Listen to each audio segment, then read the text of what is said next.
गुजरात के एक छोटे से गांव डिंगुछा में सीमा नाम की एक महिला अपनी 7 साल की बेटी परी के साथ रहती थी।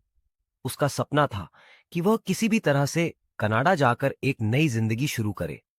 लेकिन उसके ससुराल वाले इस फैसले के खिलाफ थे। वे नहीं चाहते थे कि सीमा और उसकी बेटी विदेश जाए। सीमा ने बहुत समझाया, बहुत कोशिश की, लेकिन कोई भी उसकी बात मानने को तैयार नहीं था। पर उसने हार नहीं मानी। आखिरकार उसकी जिद और लगातार प्रयासों के कारण उसके ससुराल वाले उसे जाने देने के लिए तैयार हो गए। सीमा के पास कनाडा जाने के लिए सीधी और कानूनी राह नहीं थी, क्योंकि उसके पास जरूरी दस्तावेज और वीजा नहीं थे। उसने कई एजेंट से बात की और एक एजेंट ने उसे एक ऑफर दिया, डोंकी रूट के जरिए कनाडा पहुंचने का। लेकिन इसके बदले में एजेंट ने 50 लाख रुपये की भारी रकम मांगी। सीमा ने बिना सोचे समझे यह सौदा मान लिया और अपनी सारी जमा पूंजी इस सफर पर लगा दी। अगले महीने सीमा और उसकी बेटी ने एजेंट के कहने पर एक फ्लाइट ली। जो वहां एक और एजेंट उनसे मिला, जिसने उन्हें अगले पड़ाव के बारे में बताया। अब उन्हें कनाडा के बॉर्डर तक पहुंचने के लिए जमीन के रास्ते से सफर करना था। उनके साथ 3 और लोग थे जो उसी तरह से कनाडा जाना चाहते थे। जैसे जैसे सफर आगे बढ़ा, परेशानी भी बढ़ती गई। यह यात्रा आसान नहीं थी। घने जंगल, ठंडी हवाएं, भूख प्यास, यह सब सहना बहुत मुश्किल था। एक दिन परी इतनी थक गई कि वह और चल नहीं पा रही थी। उसकी माँ उसे बार बार उठाने की कोशिश करती, लेकिन उसकी मासूम बच्ची रोते रोते बेहोश हो गई। यह देखकर एजेंट गुस्से में आ गया।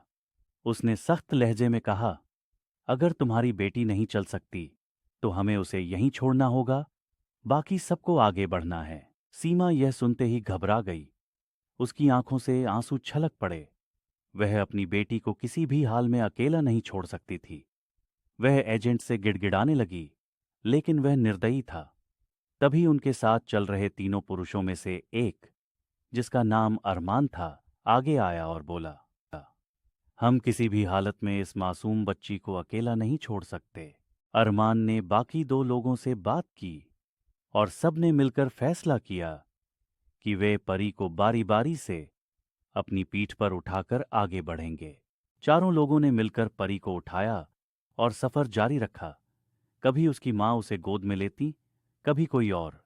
भूख, प्यास, ठंड और डर के बावजूद वे चलते रहे। आखिरकार 4 दिन बाद वे कनाडा के बॉर्डर पर पहुंच गए। सीमा की आंखों में खुशी के आंसू थे।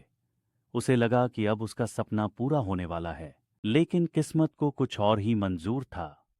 जब वे बॉर्डर पहुंचे तो कनाडा सरकार ने उन्हें रोक लिया। वे बिना वीजा और दस्तावेजों के आए थे, जो कानून के खिलाफ था। अधिकारियों ने उनकी बात नहीं सुनी और उन्हें वापस भेजने का फैसला कर लिया। यह कहानी सिर्फ सीमा की नहीं थी, बल्कि उन हजारों लोगों की थी जो अवैध रूप से विदेश जाने का सपना देखते हैं और दलालों के चंगुल में फंस जाते हैं। इस सफर में कुछ अपनी जान गंवा देते हैं, तो कुछ लौटकर भी सब कुछ खो चुके होते हैं। सीमा की कहानी हमें यह सिखाती है कि गैर कानूनी रास्तों से विदेश जाने की कोशिश करना न केवल खतरनाक होता है, बल्कि यह हमें बर्बादी की ओर भी धकेल सकता है। बेहतर है कि सही और कानूनी तरीकों से अपने सपनों को पूरा किया जाए, ताकि हमारी मेहनत और सपने दोनों सुरक्षित रहें।